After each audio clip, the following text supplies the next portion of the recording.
total and complete of Muslims entering.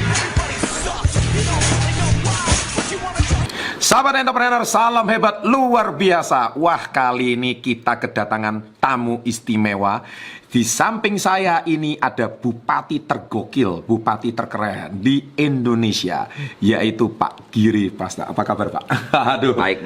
Waduh, terima kasih Pak sudah mau mampir ke channel Success Before 30. Kita akan belajar banyak dari beliau. Beliau salah seorang bupati, boleh dikatakan dengan kabupaten yang terkaya di Indonesia dan tersukses. Kita akan banyak belajar, khususnya setelah yang satu ini.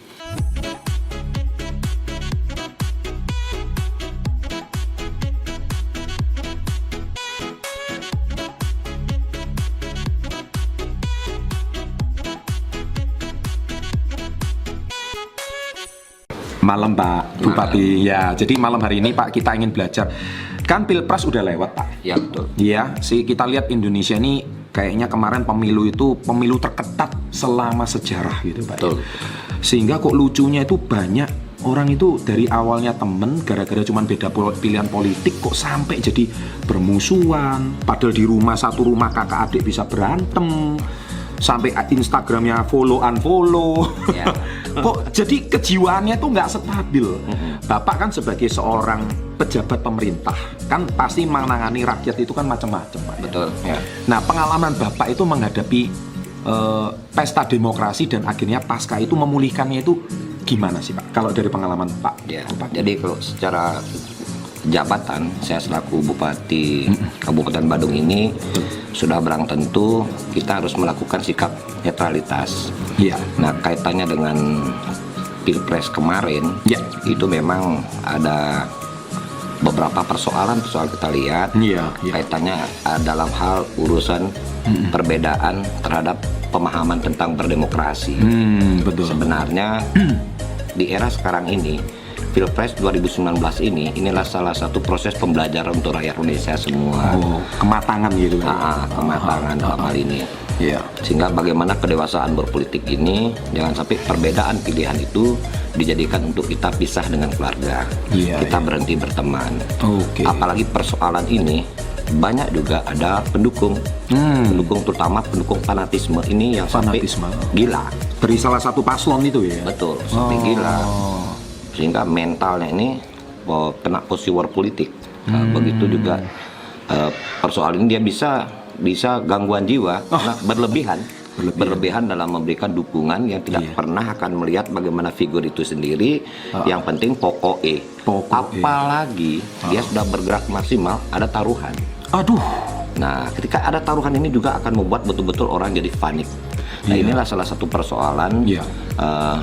Jujur, adil, terbuka dan transparan ini bisa kita gerakkan di negara kesatuan Republik Indonesia ini. Oke, jadi rupanya selama pengalaman Bapak sebagai seorang pejabat dan apalagi seorang bupati, memang nggak gampang ya Pak ya memberikan satu edukasi kepada masyarakat tentang hal seperti ini. Kita ambil satu contoh Pak, waktu itu kita tahu di Amerika itu kan juga ada pesta demokrasi yaitu tentang Donald Trump versus Hillary Clinton. Saya ada sempat lihat di televisi, entah ini cuplikannya Anda lihat, itu ada seorang fanatis pendukungnya Hillary Clinton, saking dia marahnya Donald Trump yang jadi, dia tuh sampai lempar kursi ke televisi Pak. Of Muslims entering. They say.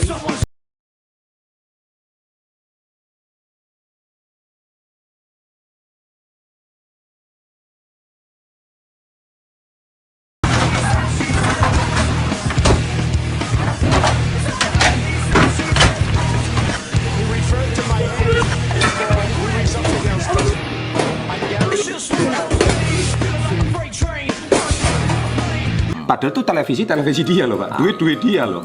Sampai dia marahnya gara-gara lihat wajah Donald Trump, dia pecahin televisi dia sendiri karena cuman saking jengkelnya. Itu kan udah kejiwaan itu Pak. Betul.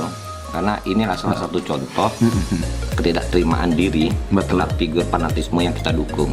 Dan ini kesiapan, kedewasaan dalam hal urusan berpolitik. Jadi saya kira bagaimana berpolitik yang santun, bagaimana berpolitik yang cerdas. Betul. Inilah cara untuk kita memberikan pemahaman kepada seluruh rakyat.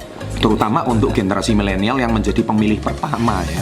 yang punya hak pilih pertama baru usia 18 tahun. Apalagi generasi milenial itu kan generasi kekinian. Betul. Generasi milenial ini semua mereka sudah paham betul minta informasi, menggunakan jaringan internet, menggunakan YouTube dan lain sebagainya. Iya. Memang betul-betul inisiatif daripada generasi milenial sekarang itu luar biasa. Iya, benar. Nah, inilah garda terdepan sekarang itu adalah kaum milenial. Kaum milenial.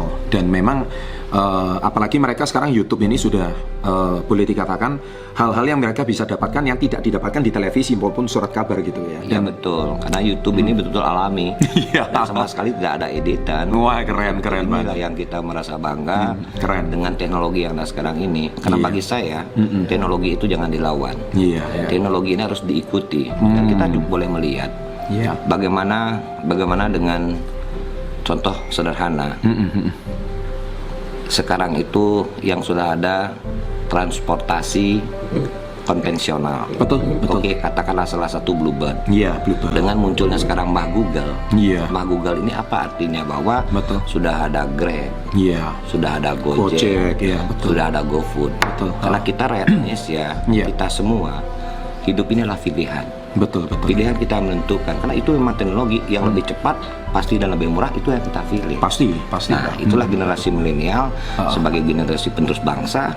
Ini harus paham betul tentang bagaimana situasional yang ada di negara kesatuan Republik Indonesia ini. Jadi rugi banget ya Pak ya, kalau sampai gara-gara dan dia nggak sadar Pak, kalau kejiwaannya itu terganggu loh Pak.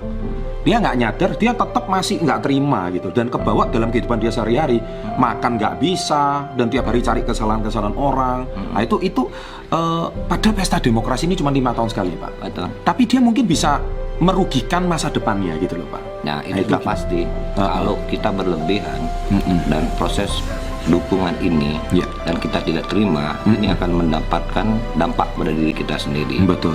Dan apalagi ada berita hoax. Iya. Nah, berita hoax ini yang salah ditimpa yang salah, ditimpa yang salah, ditimpa yang salah, sehingga ini akan dibenarkan oleh mereka sendiri. Oh, betul. Inilah pola pikiran kita yang harus dilakukan dengan baik. Berarti yang kalau di channel saya Pak, ini kan bicara soal mindset ya Pak ya. Betul. Saya kan ngerti cara kerja pola otak itu, saya kan paham Pak. Itu kan mempengaruhi bukan cuma pikiran sadar tapi ke pikiran bawah sadar kita. Betul. Kalau sesuatu itu diulang terus-menerus dari yang awalnya tidak percaya akhirnya menjadi percaya Pak. Betul. Sekalipun itu salah. Sekalipun itu salah gitu. Bawah sadar nggak tahu itu salah atau benar gitu. Betul. Nah, itu yang membuat akhirnya kejiwaan kita jadi terganggu dan itu rugi banget kan Pak ya sebetulnya. Amat sangat rugi. Nah, tuh dengar ya, Anda para sahabat SP30, kalau kemarin Anda juga memilih paslon tertentu dan akhirnya teman Anda punya beda pilihan dan sebagainya, sehingga Anda harus marah-marah nggak jelas, dan itu akhirnya merugikan kalian sendiri. Hidup kalian masih panjang gitu loh. Kenapa kok harus gara-gara ini harus berantem sama saudara seperti itu? Dan ingat, itu yang dipengaruhi pikiran bawah sadar kalian dan seolah-olah itu benar. Padahal mungkin bisa jadi awalnya itu cuman kelebihan lah kampanye politik dari masing-masing paslon dan belum tentu itu benar. Tapi itu dibuat jadi benar karena Anda ulang itu terus setiap hari sehingga menjadi suatu belief system gitu loh. Dan itu bahaya banget. Kira-kira gitu ya Pak ya? Ya, betul. Nah, ada pesan Pak mungkin terakhir Pak? Ya, jadi saya kira mari kita berpolitik yang cerdas menuju bangsa Indonesia yang betul-betul berdikari dan Indonesia menjadi mandiri.